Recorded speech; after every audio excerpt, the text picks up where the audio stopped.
जय श्री कृष्ण मित्रों, राधे राधे। आप सभी का बहुत बहुत स्वागत है आपके अपने चैनल भक्ति सागर में। आज हम सुनेंगे आषाढ़ अमावस्या व्रत कथा। एक समय की बात है, एक ब्राह्मण अपनी पत्नी के साथ रहता था। वो दोनों ही भगवान विष्णु के बहुत बड़े भक्त थे। दोनों प्रतिदिन अपना ज़्यादातर समय भगवान के ध्यान और पूजा पाठ में बिताते थे। ब्राह्मण का घर धन धान्य से भरा हुआ था, किंतु संतान न होने के कारण यह दंपति अत्यंत ही दुखी रहता था। एक दिन ब्राह्मण ने अपनी पत्नी से कहा कि मैं तपस्या करने के लिए वन में जा रहा हूँ। इसके बाद वह भगवान पर भरोसा और संतान की कामना लेकर वन में तपस्या करने के लिए चला गया। ब्राह्मण को कठोर तपस्या करते हुए कई वर्ष बीत गए, लेकिन उसे फल की प्राप्ति नहीं हुई। अंत में हार मानकर ब्राह्मण ने अपने जीवन को समाप्त करने का निर्णय लिया। अपने जीवन को समाप्त करने के बारे में सोचकर उसने पेड़ की डाली पर फांसी का फंदा डाल दिया और अपने गले में बांधने लगा। तभी वहां पर सुख अमावस्या प्रकट हुई। हे ब्राह्मण, तुम्हारे भाग्य में 7 जन्म तक कोई संतान नहीं लिखी है, किंतु मैं तुम्हें 2 कन्या का वरदान देती हूँ। तुम अपनी एक कन्या का नाम अमावस्या रखना और दूसरी का नाम पूनम रख देना।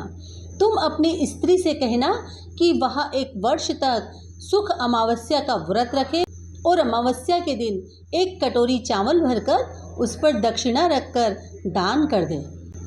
सुख अमावस्या की बात सुनकर ब्राह्मण घर आया और ये पूरा वृतांत उसने अपनी पत्नी को सुनाया।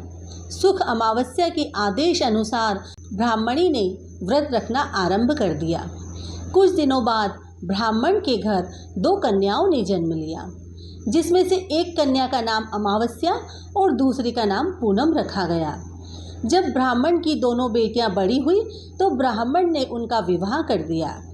बड़ी बहन अमावस्या धार्मिक प्रवृत्ति की थी और काफ़ी समय भगवान की पूजा और धर्म कर्म में समय व्यतीत करती थी। इसके विपरीत पूनम भगवान को बिल्कुल भी नहीं मानती थी।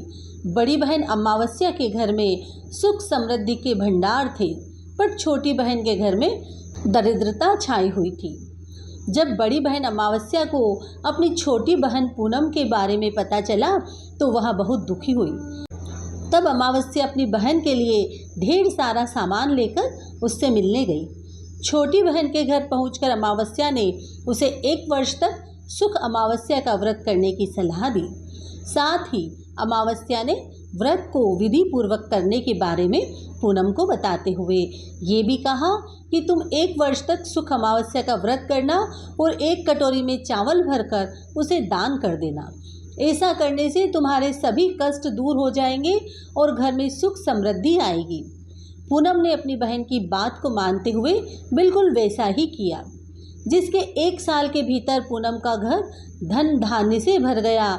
उसके घर एक बेटे ने जन्म लिया। आषाढ़ मास अमावस्या की कथा पूर्ण हुई।